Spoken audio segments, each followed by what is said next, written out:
What's up guys, it's Lord Botha here with another video, and as you can probably guess, today's video is the episode 5 review of the Acolyte.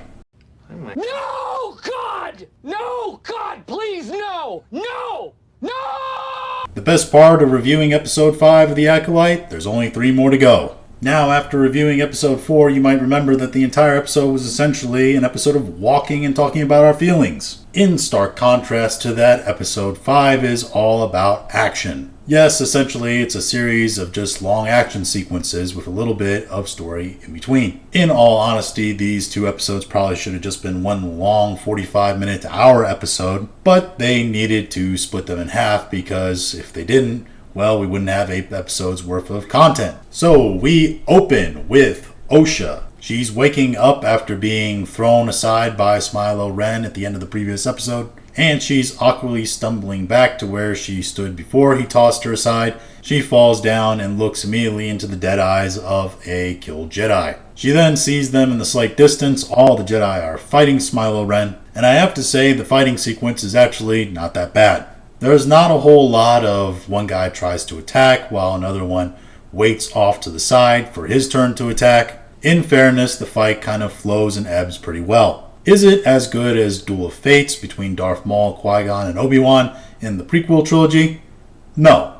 Is it as good or better as any fight that Anakin has with Count Dooku or any other adversaries? No. Is it as good or better than the fight between Anakin and Obi-Wan? No. Is it even as good or better than the fight between Obi-Wan and Darth Vader that broke canon in the Obi-Wan series? I would argue again, no. It was, however, fairly decent, and I think is about the best action you're going to get from this series that's not going to be lightsaberless kung fu fights. And if you worry we aren't going to get kung fu fights in this episode, don't you worry, we are. While fighting with the Jedis, it's revealed that Smilo Ren's helmet and his wristband things that he wears apparently, because apparently he's fucking Wonder Woman. Those wristbands and his helmet are made out of a special kind of metal which does exist from the extended universe, that when lightsabers strike it, they short circuit and have to wait a certain amount of time before they turn on again. This is one of those things, again, that's dumb like the Dathomir witches and all that, even though it comes from the extended universe and from Lucasfilm, Star Wars, and all that. And I think it just shouldn't be included. It shouldn't exist. But I can't really argue against it. It is continuity-wise correct if they want to use it. Smilo Ren then dispatches all the Jedi that he's fighting, and Osha stupidly tries to shoot him with a stun gun. Because his helmet and his abilities obviously help him defeat a bunch of fully trained Jedi, I'm not quite sure what she thought a blast from a stun gun was really going to do. Of course, then Osha runs off and Smilo Ren chases after her. Meanwhile, they cut to May in the dead Wookiee Jedi's hut, finding his lightsaber, and she takes off, I guess, to join the fray or something. Osha's being chased by Smilo Ren, and of course, right before he's about to strike and kill her, Sol swoops in to save the day. Which is a little bit weird because it's a man saving a woman, a little out of character for modern Disney Star Wars. Then Sol and Smilo Ren have a brief lightsaber fight, and during this fight, he says something to Sol that I find very interesting. Old Smilo Ren tells Sol, "You don't remember me." Sol replies, "I sense something familiar." It's made clear later on in the show when Smilo Ren is revealed, his face is revealed, that Sol doesn't really recognize him still. But the vibe that I got from the interaction between these 2 characters, and this interaction specifically, is that there's something more related to the 2. Now I know what you're thinking. You're saying, come on, Botha. They're not going to make the 2 Asian characters on this show in some way related. Father, son, uncle, nephew, even brothers maybe. To that I would say, you don't know Disney very well, do you? Because you see, it's not racist when Disney says that the 2 Asian characters are obviously related. But I definitely think there's something more to their relationship. Meanwhile, Osha and Yord are fleeing to the ship, and Osha's trying to beg Yord, hey, let's go back and try to save them. They're in trouble, and Yord's like, no, we have to be responsible, and we have to go back to the ship like Sol told us to. May, who comes out of the Wookiee's hut, is immediately confronted by Sol's Padawan, who I think her name is Jackie. It's only taken me to like episode 5 to learn her name. You can tell how big of an impact this character has had on me emotionally. But Jackie and May have a, you guessed it, Jedi Kung Fu fight. I gotta say, this episode in particular is full of bad writing tropes and devices. Because when they're having their little Kung Fu fight, Jackie is about to finish putting the cuffs on May, and she's able to break out because Jackie's all like, you are arrested for killing Master so-and-so and Master so-and-so and for the killing of blah, blah, blah, and she's monologuing and not actually paying attention, and May is able to take advantage of that. It's the classic not focused monologue, take advantage of trope that we've seen used in many movies and many shows before, and it's not necessary here. They could have done something better. Smilo Ren and Soul are still having their little lightsaber fight, and we find out that Smilo Ren's helmet is essentially a Magneto helmet. It blocks Jedi from being able to read his mind. However, a cut to Yord and Ocean in the woods. Yord says he, A, doesn't know what that thing is, referring to the Sith Master, and he said that the Sith Master can reach out and get into his head. So apparently his helmet blocks people from getting into his own head, but he's allowed to get into other people's heads. Is it a pathway thing? I don't really know how all that works. Maybe there's a switch inside that he flips on and off or something that controls the flow and blocks of the path. Also, why can't Yord guess that he's a Sith? I mean, are there no histories on the Sith taught to the Jedi at this point? You would think that would be a pretty important thing to impart upon them about this legendary enemy of the Jedi. Eventually, the Sith Master, he pushes back Soul or something like that, I can't remember, and he goes and runs off. Soul doesn't know where he is, he's looking for him. Meanwhile, Jackie finishes her Kung Fu fight with May and apprehends her. Then she takes the other lightsaber from the dead Wookiee Jedi, so now she's got two lightsabers. And that comes in handy because just then, Smilo Ren attacks. Jackie is shown to be one of the best fighting Jedi against Sith Master Smilo Ren. She holds her own suspiciously well, despite the fact that just a couple days ago she was still training with a wooden stick in that training sequence. You remember that from that past episode? She gets her lightsaber knocked out by the special metal, but then she pulls out the other lightsaber and she's like, aha, I got two. Then their fighting continues till eventually Smilo Ren cuts the top of one of the lightsabers off at the hilt. Which, by the way, this is just an aside complaint to Star Wars in general. Shouldn't all lightsabers have like an underlayer of Beskar plating to stop other lightsabers from being able to like cut through those, right? That would seem to be a good safeguard against that kind of thing happening. Osha and Yord are still walking through the woods trying to get back to the ship, and they come across the rotten woods again where all the giant moth creatures live. Meanwhile, now Smilo Ren is trying to hunt down May. Hide your kids, hide your wife, because Sith Master Smilo Ren is coming for everybody apparently. Finally, he catches up to May, who had ran off when he was fighting Jackie, and he was all like, you were gonna betray me, you've always been weak, etc, etc. Then, right before he's about to kill her, guess who shows up again? Soul, but this time with Jackie. This fight in particular is the most poorly choreographed fight in the entire episode. There are several spaces where Smilo Ren could have been killed. They could have defeated him, and they could have taken him out, but they don't. Instead of lunging their lightsaber, they decide to do a kick or a punch or something. It's very contrived. Also, I want to point out that the stunt double switches in this show are bad, particularly for the person who plays Jackie. It's quite clear, like 1960s Star Trek level stuntman. You can just tell by the movements and the way they show the back of her head in certain sequences during all the fighting that it's just a stunt double, you know. During all this fighting, while May is around, she reaches out and touches Osha with her mind and is like, Osha, blah, blah, blah, come save me. I don't know if she actually says, come save me. I don't remember that, but it's basically that vibe.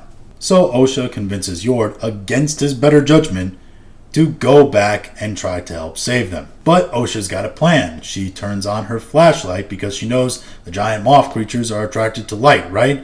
And she's got a plan for this, and it will come around, so hold on. During this fight, Smilo Ren kills Yord's Padawan. Yes, plucky little know-it-all girl with the horns is dead. Because again, this is the High Republic when lightsaber strikes were apparently lethal. I guess mining all those kyber crystals to build 2 Death Stars depleted the quality of the crystals needed for lightsabers in future films and future shows. That's why they're not as deadly anymore, and they were real weapons back in the day. That's why so many people can survive lightsaber stabs to the gut later on than they did in the High Republic, I guess. During this fight, though, Smiler Ren gets his helmet knocked off, and it's revealed that he is Asian Apothecary Dude, so all the leaks were correct. There was no big twist, and I was wrong about it being a woman and one of the moms. It was the guy who everybody thought it was. Which again is why I said earlier, they're probably going to make Soul and him related, because again, they're two Asian characters, so they're probably going to do this. Don't put it past Disney to make the two Asian dudes related in some way. Soul asks him what his name is, and he replies that he has no name, but the Jedi might call him Sith. Now we know the perfect response to this would have actually been, I know who I am! I'm a dude playing a dude disguised as another dude! But unfortunately, that's not what we got. So when Coyote Mundi says in the prequel trilogy that the Sith haven't shown up for a millennia, I guess he was lying. Either that or he wasn't privy to all the results of this actual investigation and case, which if that's true, that means that everybody in this show is going to be dead by the end of it. Frankly, if they went full Unforgiven at the end of this show, I'd actually like it more. That would at least be different and interesting. Smiler Ren also says he wants freedom to wield his power as he wants. And apparently he gets that freedom from killing 4 Jedi Masters? Not a great plan. Funny, the only thing I think you get from that is drawing attention to yourself. And of course, he says he wants a pupil. He wants an acolyte. First question, why? Is there a Rule 2 thing here? Is that still applied? Does it not? Like, what's going on? Secondly, he says he wants an acolyte. Of course he does, because we can't help but say the name of the show in the show, because how could we know that the show is named after the show if we didn't say the name of the show in the show? Yo dog, I heard you like to put the name of the show in the show. I hope you all enjoyed me digging up that ancient meme for you. Smile Ren is telling Soul all this while he has May basically in a headlock and he's about to kill her with his lightsaber. But just then Yor comes to the rescue, diving in with Smilo Ren's helmet and his own lightsaber. He's taken aback when he realizes who it is. Yor then meets a quick end himself. He doesn't even get the dignity of being killed with a lightsaber. He just gets spun around and has his neck snapped. As May is running away, Osha gets the stun gun and of course she stuns May, keeping her from running off. We then get, you guessed it, yet another Jedi Kung Fu fight. And this time, the Jedi Kung Fu fight is between 2 Asians. You still think Disney isn't racist enough to make the 2 Asian characters related? Soul ends up winning the fight and he gets a hold of his lightsaber and he's about to kill Smilo Ren when Osha shouts for him to stop. Soul stops and he says essentially the Jedi do not kill an unarmed person. Okay, yeah, that's all well and good. That's keeping to the code, but also weren't we willing to break the code and not tell the entire High Council about the existence of May and like how dangerous she was and that she murdered these Jedi Masters? Didn't we break rules by allowing Osha, who was a suspect of the murders, to just carry a weapon and be part of the investigation? And also keep that weapon later on? Isn't this guy who you were about to strike down like the murderer and killer of several Jedi Knights and your own Padawan that you just witnessed? Didn't he also essentially Charles Manson the death of 3 other Jedi Masters? I don't know if the Jedi have a use of force model, but they desperately need one. Because this guy, despite not having a weapon on him in the immediate, I would describe as extremely dangerous with a history of violence and physically non-compliant. Osha then pulls the head off of her little Pip droid. Yes, her Pip droid, not to be confused with a Pep Boy from Fallout. She turns its flashlight function on and then she sticky grenades it to the back of Smilo Ren. Then all the moth monsters fly in to grab Smilo Ren and they carry him off. This is after, of course, she tells Pip, I love you, in a very weird kind of sensual way. Maybe she's not a lesbian. Maybe she's a robosexual like Lando Calrissian apparently. Now I know what you're thinking. So Soul didn't kill Smilo Ren and instead May threw a flashlight onto his back so the moths would carry him off and also kill him? Well, why didn't they just kill him before and know that he's dead, right? But no, we wouldn't get more story that way. We gotta give the impression that Smilo Ren is going to die in this overly complicated James Bond villain death style way, where of course he's going to easily escape by the end of the episode. During that last fight, by the way, Smilo Ren also said to Osha that she shouldn't trust Sol. And without any real questioning or thinking that he might be lying to her to manipulate him, she immediately asked Sol, he said, "I shouldn't trust you. Why shouldn't I not trust you?"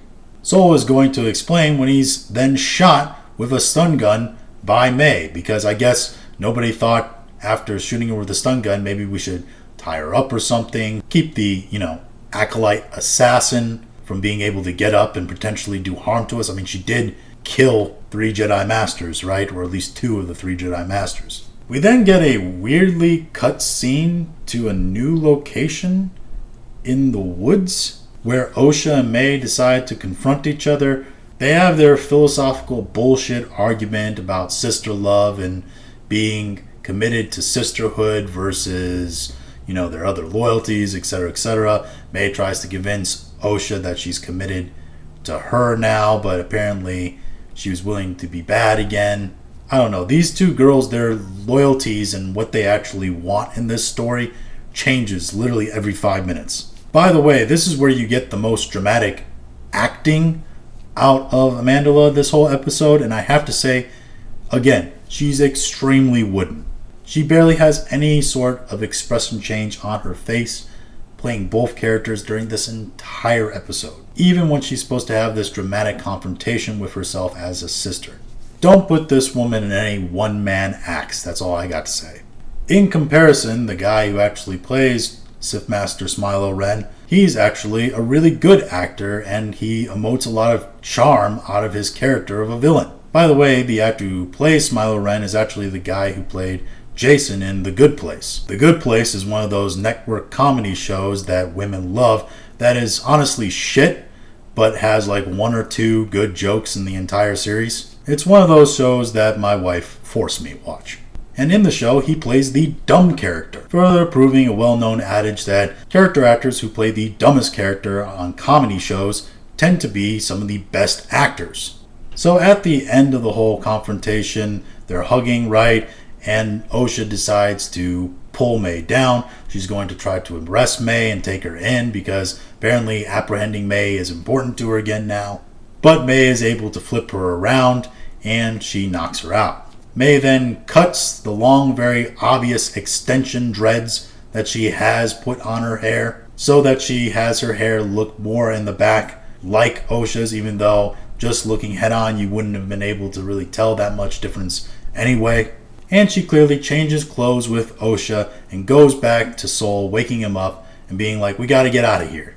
So she's assuming Osha's identity now, leaving her for dead in the woods. And even though Osha was Sol's Padawan and he should be able to sense something is off about her or sense some kind of difference through the Force, he doesn't notice that it's May at all. He just goes along with it. Meanwhile, the real Osha is knocked out and injured, and who should find her? Smilo Ren. That's right, he escaped the Moth monsters. He heals her wounds and makes it very obvious that he's going to take her in and probably try to brainwash her and make her a new acolyte. So essentially the end becomes the Parent Trap or Freaky Friday. They're just switching places, switching lives. Anyway, that's where episode 5 ends. Of all the episodes of The Acolyte so far, I would say this is the best one. What does that mean? It means it was 2 of 10 maybe. Honestly, there's a few conclusions I've already drawn. The first is that this show is either going to end with either everybody dying Unforgiven style to explain the continuity errors, or it's going to end with May being trained by the Jedi and coming back to the light, while Osha resists the temptation of the Sith, and eventually May and Osha get back together, and with the help of the Jedi, they will defeat Smilo Ren, the Sith, with the power of 1, the power of 2, and when the rest of the Jedi join in, the power of many. The second conclusion I've drawn is that Smilo Ren is not the big boss. I still think there's a woman at the top pulling the strings. I still think that the second mother of May and Osha is involved in some way. We have yet to see her dead, and until we do, I think that she's still around, she's still involved in all this. And of course, and I'm sticking to this, they are going to make those two Asian characters of Soul and Smilo Ren related in some way, I think. I have a big feeling that they're going to, because all things, just like pronouns are important, right? The distinction of the pronouns are important to these people. The distinction of the races are important to these people. They wouldn't make the two characters Asian, and they wouldn't put them in that kind of situation without having some kind of link derived for them. But anyway, these are just my thoughts on episode 5 of The Acolyte. If you guys have your own thoughts, leave them in the comment section. If you like this video, please like, share, and subscribe. If you didn't like this video, I appreciate you listening to all of it, and we'll talk to you again later.